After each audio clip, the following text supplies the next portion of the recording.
Nós vamos orar. Senhor,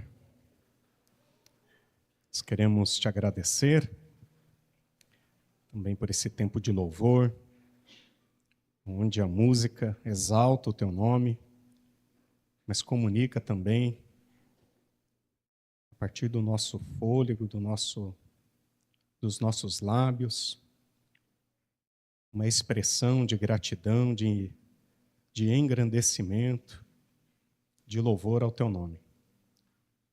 Isso também nos toca, que faz com que a gente reflita essa nossa condição tão humana, tão pecadora, na tua presença, e apesar disso, o que nós temos ouvido até aqui é um Pai gracioso, misericordioso, que nos acolhe, nos ama, nos perdoa e possibilita cantarmos a Ti, inclusive, fazer aquilo que os anjos o tempo todo o fazem.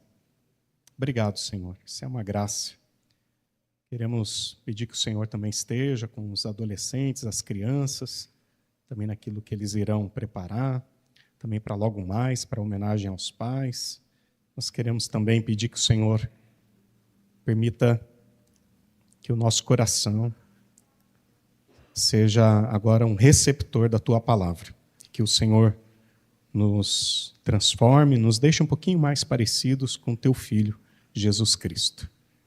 Em Teu nome, Senhor. Amém. Você já teve vergonha de algo? Muita vergonha, sim? Quando você tem vergonha de algo, o que você normalmente faz? Hã?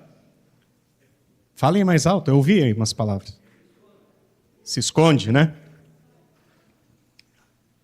Normalmente é a nossa primeira reação, né, diante da vergonha, é se esconder. Por quê?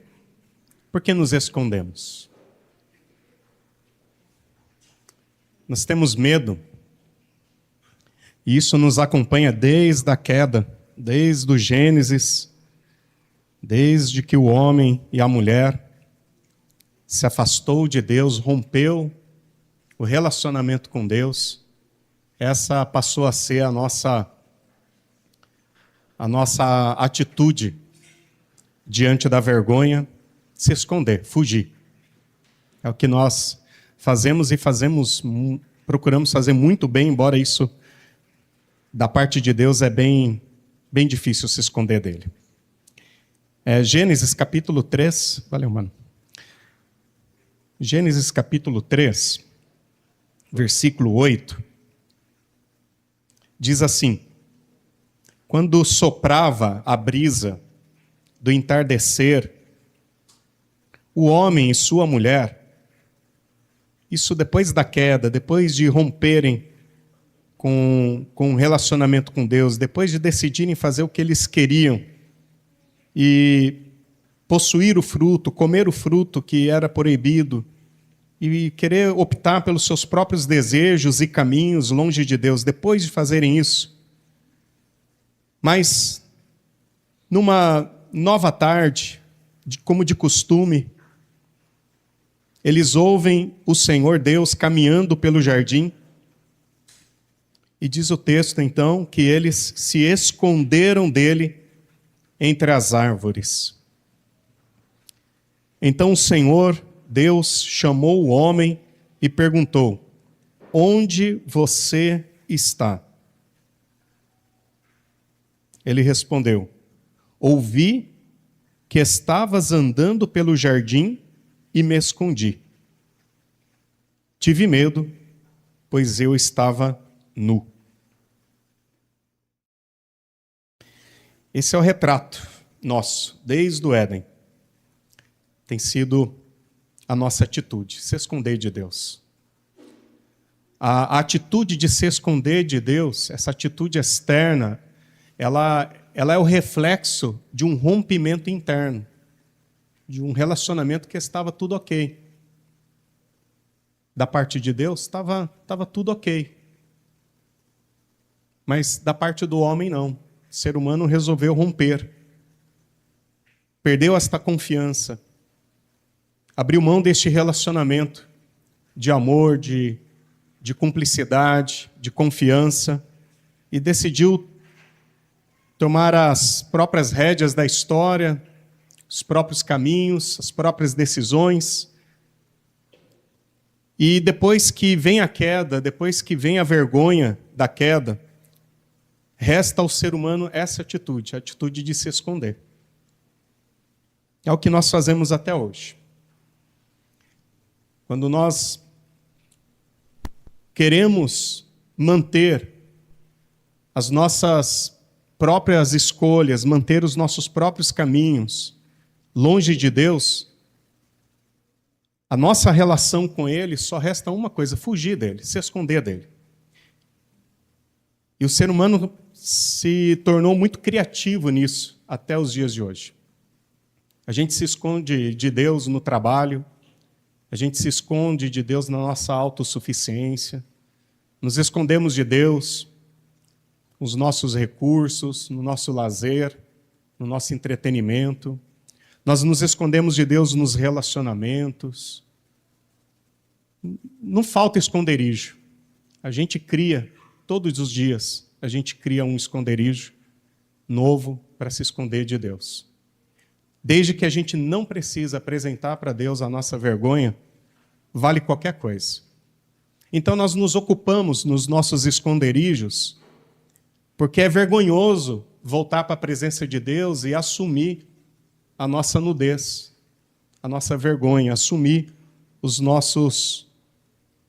a nossa falência. E assim estamos, até o presente dia. A humanidade tem medo de Deus, embora Deus nunca impôs sobre nós uma atitude que nós deveríamos temê-lo. Esse medo não é fruto da braveza de Deus a nosso respeito. Este medo é fruto da nossa vergonha. Da nossa vergonha. O próprio Deus diz: onde você está?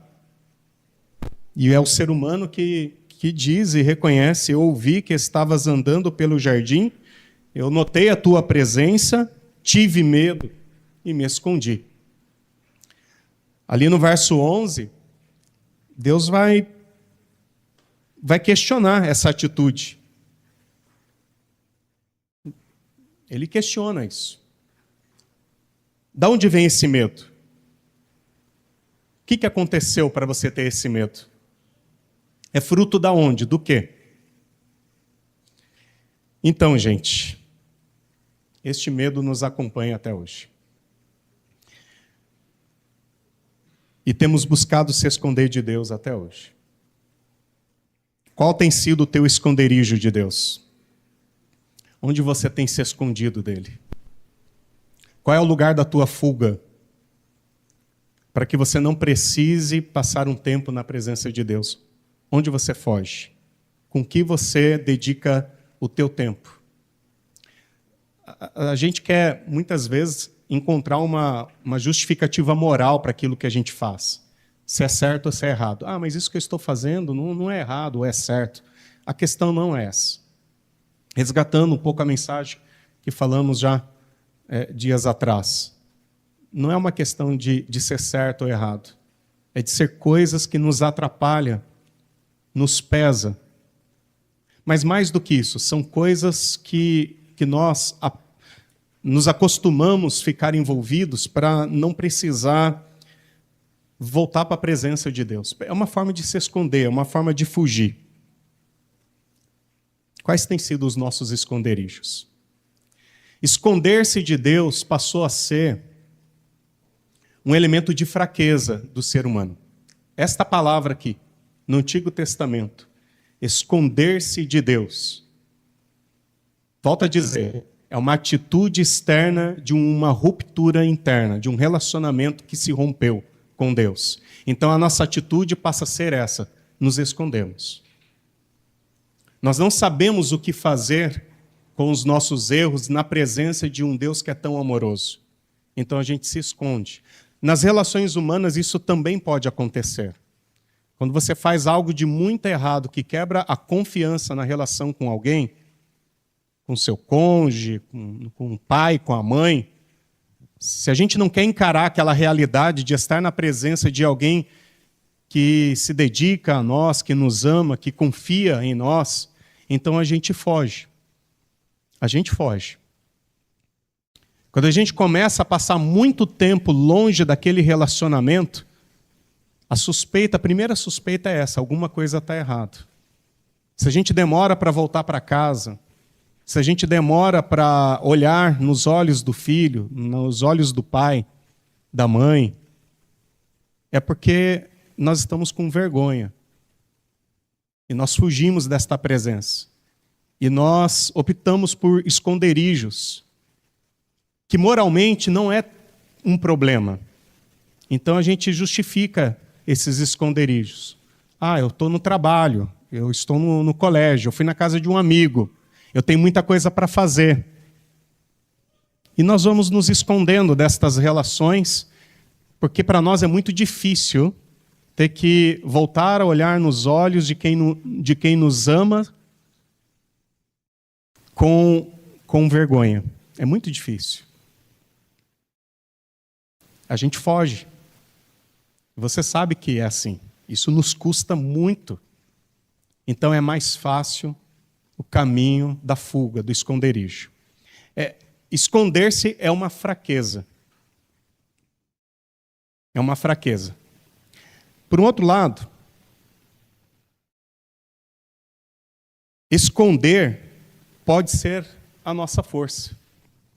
E agora eu quero olhar para o texto lá de Colossenses, capítulo 3, texto que inclusive está projetado aqui na imagem. Olha só. Vê se você nota a diferença aqui desta palavra esconder-se. Capítulo 3 de Colossenses, a partir do verso 1. Uma vez que vocês ressuscitaram para uma nova vida com Cristo, Paulo está falando aqui de uma realidade a partir da nova vida em Cristo. Quer dizer, ressuscitaram para uma nova vida com Cristo significa que um dia nós morremos. O que Paulo está falando aqui? Uma vez que você morreu para aquela vida que você estava se escondendo de Deus, uma vez que você morreu para aquela vida de medo, de vergonha, e você ressuscitou para uma nova vida com Cristo, detalhe, isso acontece numa realidade com Cristo, não foi uma atitude nossa, mas com Cristo. Então Paulo vai dizer: mantenham os olhos fixos nas realidades do alto. Novamente a ideia de permanecer com os nossos olhos fixos nas realidades do alto, onde Cristo está sentado no lugar de honra à direita de Deus. Olhos fixos em Jesus. Olha só o que ele continua dizendo: pensem nas coisas do alto e não nas coisas da terra, pois vocês morreram para esta vida. E olha só, e agora sua verdadeira vida está o quê? Escondida com Cristo em Deus. E quando Cristo, que é sua vida, for revelado ao mundo inteiro, vocês participarão de sua glória. Uma vida escondida em Cristo, em Deus. Um esconder-se bem diferente aqui, né? Se na realidade do pecado, esconder-se de Deus era uma ação nossa de fugir da presença dele e se esconder dele, na realidade agora em Cristo, a nossa vida está escondida em Cristo, em Deus. Nós não nos escondemos mais de Deus, mas o próprio Deus nos esconde em seu Filho e nos guarda na presença dele. Olha que lindo isso. Esta palavra aqui, escondido, é uma palavra muito interessante no grego. Mas para explicar ela, deixa eu contar uma coisa para vocês que eu falei para os jovens ontem. Quem aqui já assistiu Superman? Superman, Super-Homem, o filme. Qual que é a fraqueza do Super-Homem? A criptonita, não é? Criptonita. Por quê? Por que a kryptonita é a fraqueza do Superman? A kryptonita é um elemento, é uma substância química, né? uma pedra lá, eles falam, é o criptônio, né? Que provoca fraqueza no Superman, mas kryptonita, olha só, qual é o planeta do Superman? Krypton. Krypton é o planeta do Superman.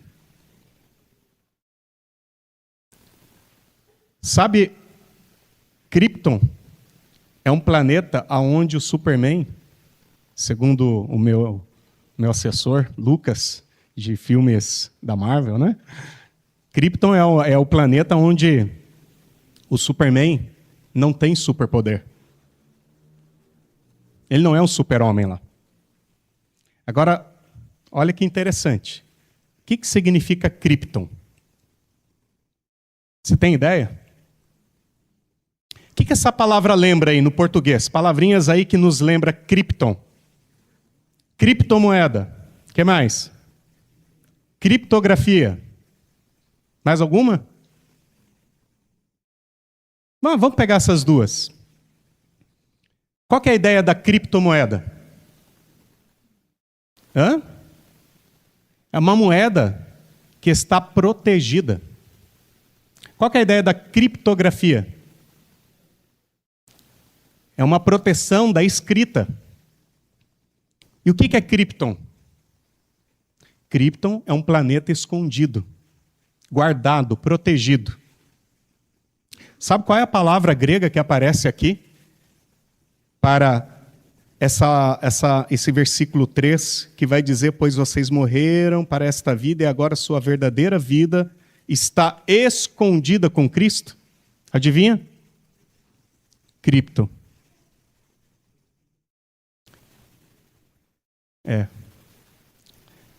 Como que é, Davi? O Davi estava nos dando umas palavras novas aí. Criptocristo, cripto crucificado.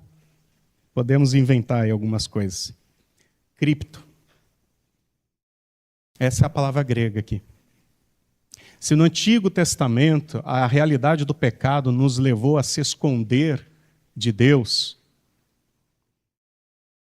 como vergonha, como um processo de vergonha e de medo, e era uma atitude que não nos protegia. Se esconder de Deus nos deixava vulneráveis. Esconder de Deus era uma fraqueza humana que nos deixava e nos deixa até hoje cada vez mais vulneráveis. O que eu quero dizer com isso? Quanto mais o ser humano se afasta de Deus, buscando fugir para qualquer outra realidade que não seja dele, a gente fica cada vez mais perdido e fraco. Tanto faz, pode ser no trabalho, nos amores, nos relacionamentos, na aparência, na riqueza, no serviço, até no ministério.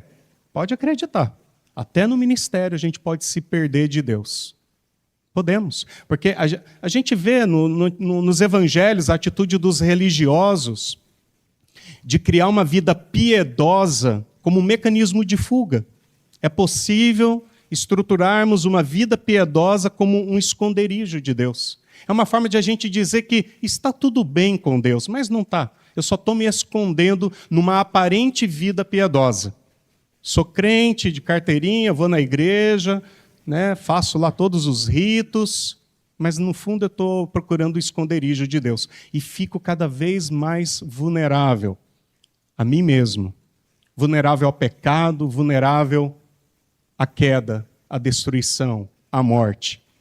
Esconder-se é uma fraqueza na perspectiva do pecado.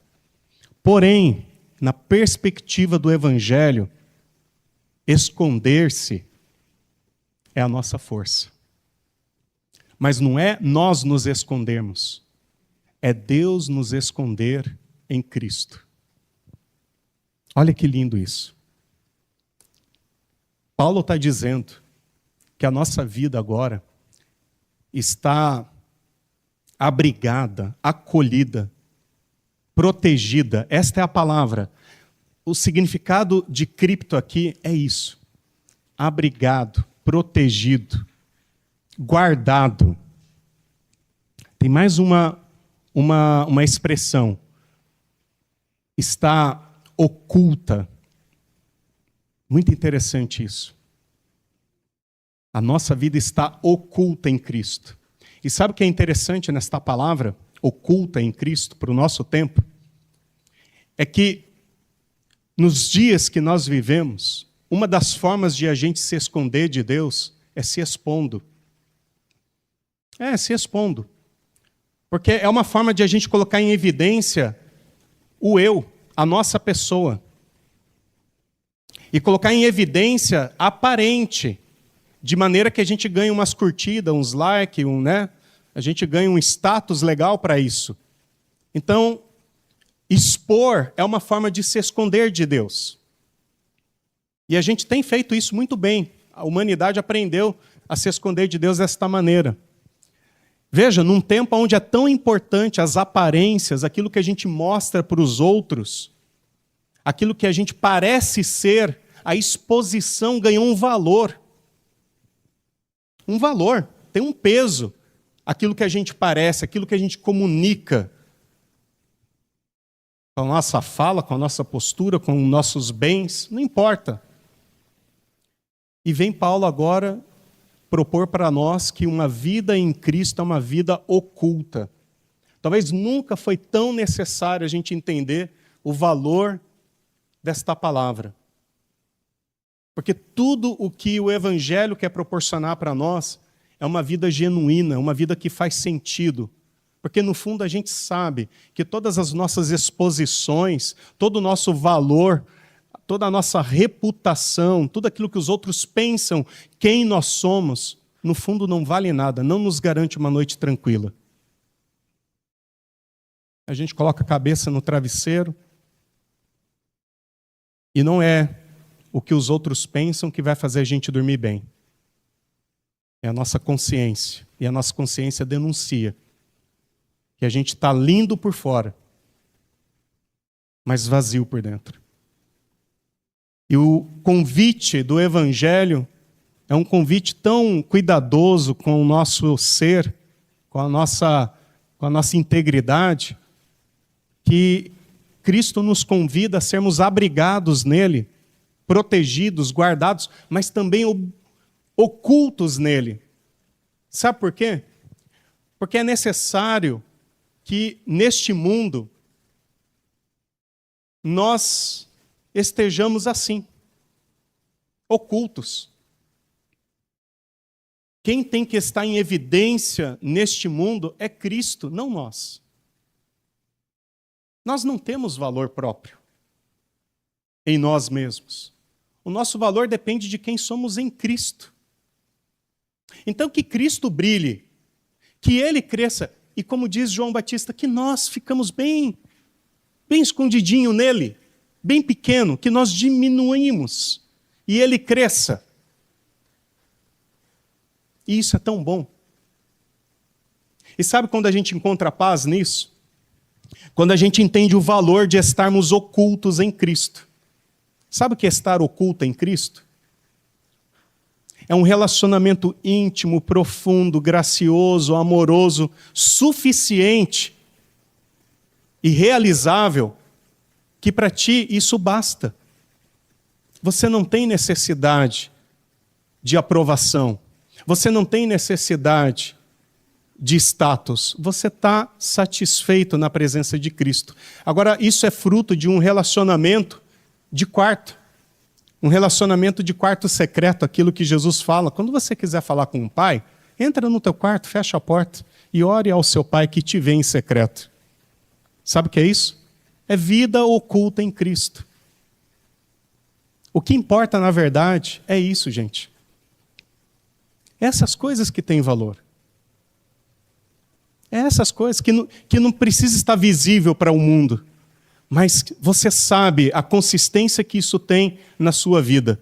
Aquele relacionamento de mesa que não aparece, não tem visibilidade, mas tem riqueza, tem profundidade, tem olho no olho, tem face a face, tem vida, tem amor. Entende isso? A sua vida com Cristo no dia a dia, no teu quarto, na tua casa. Este relacionamento que você pode desenvolver tão profundo com Ele, que não aparece, e nem há necessidade de aparecer. É o que te faz realmente viver uma vida que traz satisfação. E você não precisa ficar fugindo de Deus. Você se realiza nisso. Uma vida oculta em Cristo. Como é bom isso. Uma vida simples. Um evangelho vivido de maneira simples. Sem holofote. Sem clique. Sem foto. É só você e Deus. Aquilo que o ser humano experimentava no Éden. Quem via aquilo? Para quem estava visível aquilo? É isso. Nós precisamos entender a importância de uma vida no oculto, onde ninguém vê. Que quando você coloca a cabeça no travesseiro, você se sente realizado e pleno porque você sabe quem você é em Cristo. Tem mais uma coisa que eu quero falar a esse respeito de uma vida escondida em Cristo. Segunda-feira eu estava em São Bento do Sul e de manhã preparei o chimarrão, eu fui fazer o meu devocional lá no jardim lá do meu sogro e eu me deparei com essa fruta aqui, ó. É a que está projetada aí. Tá? Trouxe um galinho. Depois, quem quiser aqui, eu tenho algumas unidades, tá? É uma fruta chamada o quê? Fisales, muito bem. Quem já comeu fisales aí? Levanta a mão. Quem sabe o valor que ela tem no mercado? É cara, né? Carinha. Olha, quem não conhece fisales, se você cruza isso aqui no meio do mato, você pisa em cima e nem dá bola. Porque o que você está vendo aqui? Folhas secas. É até feio de ver. Isso aqui é um fruto, mas você não pode pegar isso aqui e comer assim, né? Não dá para comer assim. O fruto está onde? Está escondido, aqui dentro. Agora, sabe o que é interessante dessa frutinha? Que é gostosa. Quem gosta de agridoce assim, a fisales é uma mistura de tomate com kiwi, né? Alguma coisinha assim. O pessoal até gosta de preparar assim, os docinhos de festa bem gourmet, né? Com a fisales, fica bonito, né? Fica bonito no docinho. Tá, mas olha só. Essa frutinha aqui dentro, que está escondida, está oculta, está protegida, está guardada, ela, para estar guardada e para ser o que ela é aqui dentro, a flor dela teve que morrer, teve que murchar. Esse é o processo. A flor morre, murcha e fica assim, a flor fica seca. A flor que era bonita, tinha talvez um certo valor, ela morreu para proteger essa frutinha que está aqui dentro, tão bonita, ó. Vou abrir essa daqui. Olha só, que coisa linda. Bonito agora, né? É até decorativo, você pega assim, ó. As mulheres podem até usar, de repente, aqui. Bem bonito. Vou deixar aqui. Gente, sabe o que teve que acontecer para essa nossa vida perdida, lascada, essa nossa vida arruinada, devorada pelo pecado, pela insatisfação, pelo medo, pela vergonha? Sabe o que teve que acontecer para que esta nossa vida sem valor, derrotada pelo pecado, pudesse novamente ganhar sentido? Deus teve que enviar o seu Filho a este mundo, o seu único Filho, se tornar gente como nós, murchar, morrer, para que nós pudéssemos estar abrigados na sua vida.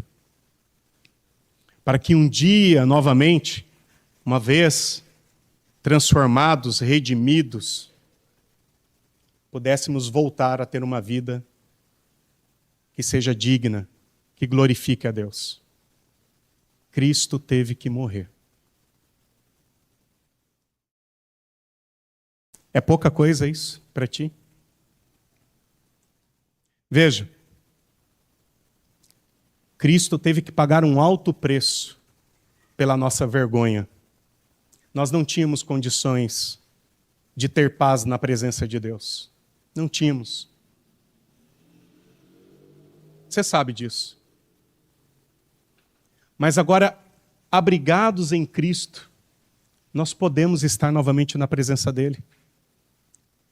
Porque Cristo nos perdoa, Cristo tira de nós a nossa vergonha. Cristo nos protege, nos guarda, nos esconde. E escondidos em Cristo, nós vamos para a presença de Deus e não temos mais o que temer. Porque antes de Deus te ver, Ele vê a seu próprio Filho, no qual você está protegido e abrigado. É isso que Deus vê em nós, o seu Filho. Isso não significa que eu estou liberado para fazer qualquer coisa, pecar à vontade, porque, afinal de contas, Cristo vai ser a minha proteção. Não, aí você não entendeu nada.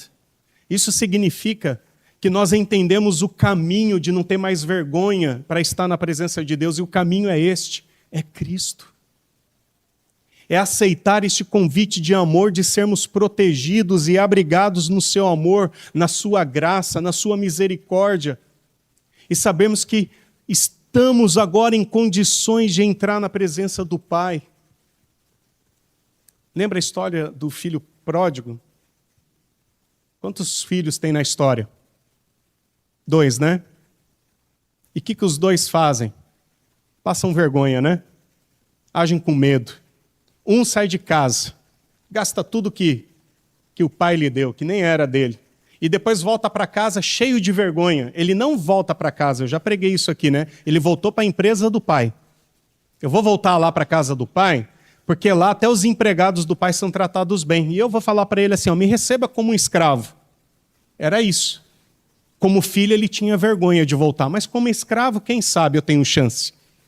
Ele chega lá, o que o pai faz? Abraça, esconde, protege, guarda no seu amor, na sua misericórdia. Meu filho. O outro que ficou dentro de casa, mesma atitude, né? Ah, eu trabalho para ti a vida toda e nunca me deste um cabrito para eu fazer festa com meus amigos. Mas, meu filho, tudo que é meu é teu. E ele fala ainda, né? Eu trabalhei para ti feito um escravo. Nunca foi filho. E o pai insistindo, meu filho. Essa é a história ali da parábola, né? Do pai pródigo, do pai que esbanja amor e misericórdia. Mas essa é uma parábola que nos faz pensar um terceiro filho nessa história. O filho que não saiu de casa, o filho que não se perdeu em casa, o filho perfeito, Jesus Cristo. Sabe o que nos faz voltar para a casa do pai, não como escravo, mas como filho? É o filho perfeito. É aquele que agradou o Pai em todas as coisas e morreu em nosso lugar. E nos justificou, e nos perdoou, e nos deu garantia de estarmos agora aceitos na presença de Deus. Sabe o que o João escreve a esse respeito? Ele diz assim que nós, uma vez justificados, nós podemos ter paz, não precisamos mais ter medo, porque o medo é lançado fora. O amor lança fora o medo, e agora nós podemos estar na presença do Pai, não como um ex-condenado, mas como filhos. Porque o que Cristo fez por nós, não foi nos advogar apenas, nos defender no tribunal.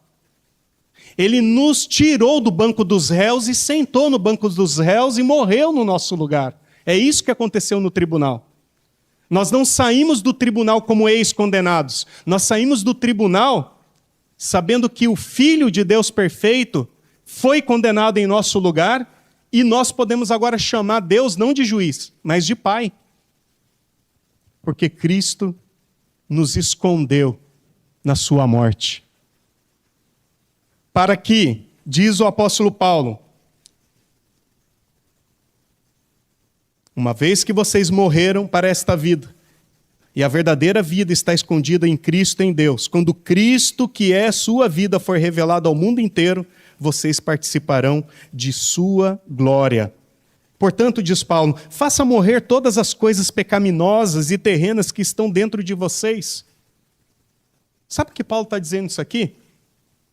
Se você está tão abrigado em Cristo, vale a pena continuar buscando fuga, se escondendo de Deus? Faça morrer essas coisas. E ele diz que nós podemos fazer isso estando escondidos em Cristo. Porque o pecado agora não é mais a nossa realidade que nos escraviza. O pecado agora é algo que nos surpreende. Puxa, eu pequei. Mas Cristo, tu és o meu abrigo, tu és a minha proteção. A minha vida está escondida em ti. Me perdoe, Senhor. Mas não vale a pena sair deste abrigo, entende, gente? Não vale, porque com as nossas forças próprias, nós não vamos dar conta de corresponder ao amor, à aceitação de Deus e a agradar a Deus naquilo que Ele espera que nós o sejamos e o agradamos. Quem fez isso foi Cristo. Então só tem um lugar para a gente correr. Só tem um esconderijo para a gente estar. Em Cristo. E para os leitores de Bíblia, eu quero convidar vocês a lerem o Novo Testamento e grifar na sua Bíblia toda vez que você lê a palavra em Cristo. E você vai ver com isso o valor que estar em Cristo tem. A realidade de uma vida em Cristo. É isso que nos traz paz, gente. Você pode ter vacilado durante o dia, ter feito umas bobagens. Não é que você deve, pode ser que isso lhe aconteceu. E se aconteceu, você pode se colocar na presença de Cristo e falar, Senhor, me guarda, me abriga, me esconde. Eu não quero viver com esta vergonha. Eu não quero continuar vivendo carregando este medo, esta culpa. Me abriga na tua graça e na tua misericórdia. Aliás, palavra misericórdia é uma palavra que tem a ver com o útero de Deus. Tá? O hebraico gosta de usar um pouco esses trocadilhos de entranhas, né? Misericórdia é uma vida que está abrigada no útero de Deus, que está guardada, protegida. Nós merecíamos punição, mas como a gente está bem guardado em Cristo, nós não vamos receber. Porque Cristo já recebeu essa punição em nosso lugar. Mas a gente precisa desejar estar ali. Se você quer chegar na presença do Pai não com medo, sabe, né? Aquele filho que aprontou e agora foge da presença do Pai. Tem até medo de voltar para casa, porque sabe que vai vir bronca ou vai vir castigo por aí. Se você quer estar na presença de Deus sem esse medo de castigo, de culpa e de vergonha, se abriga em Cristo. Deixa Cristo te abrigar com o seu amor, com a sua misericórdia, com o seu perdão. Eu quero orar com vocês. Eu quero que você faça a tua oração neste momento. Pedir que você feche seus olhos, se você pode, assim. Eu quero te desafiar essa noite com algumas perguntas. Perguntas e desafios que não querem fazer você passar vergonha. Pelo contrário, quer eliminar da sua vida a vergonha. Quero te perguntar essa noite. Você que tem andado fugindo de Deus, tem criado vários esconderijos, tem fugido,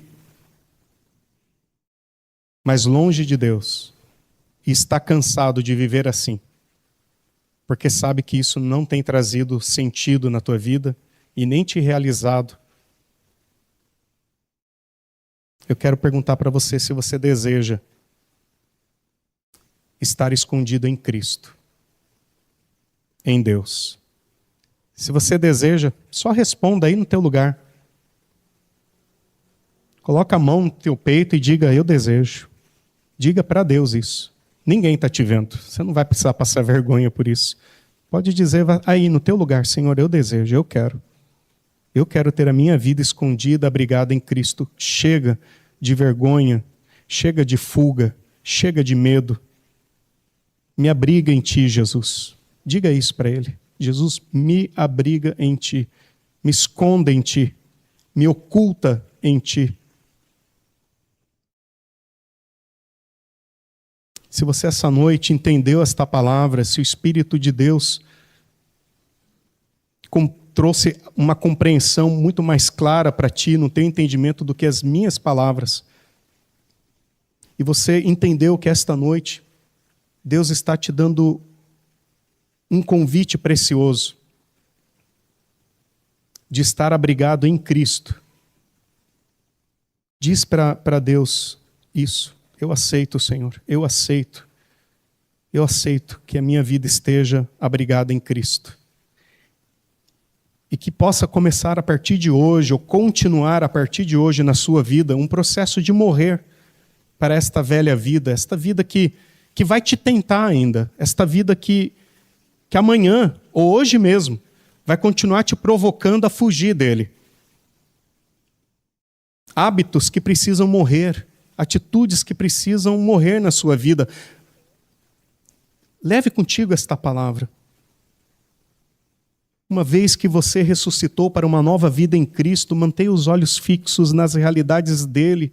Pense nas coisas dele, nas coisas do alto. Não fique pensando nas coisas insignificantes desta terra, deste mundo, pois você está morrendo para esta vida, para que você possa ter uma nova vida abrigada em Cristo. E um dia, quando Cristo se manifestar plenamente neste mundo, a sua vida escondida em Cristo também será manifestada. E a promessa é que nós receberemos um corpo incorruptível, um corpo que não passará mais vergonha, não será mais destruído pelo pecado, pelo medo, pelo desespero, mas será um corpo glorificado em Cristo. Um dia seremos manifestados novamente em Cristo, para a glória de Deus. Até lá, viva abrigado em Cristo. Aceite esse convite e esteja protegido em Cristo. Que Cristo possa ser a tua proteção, o teu abrigo, o teu esconderijo.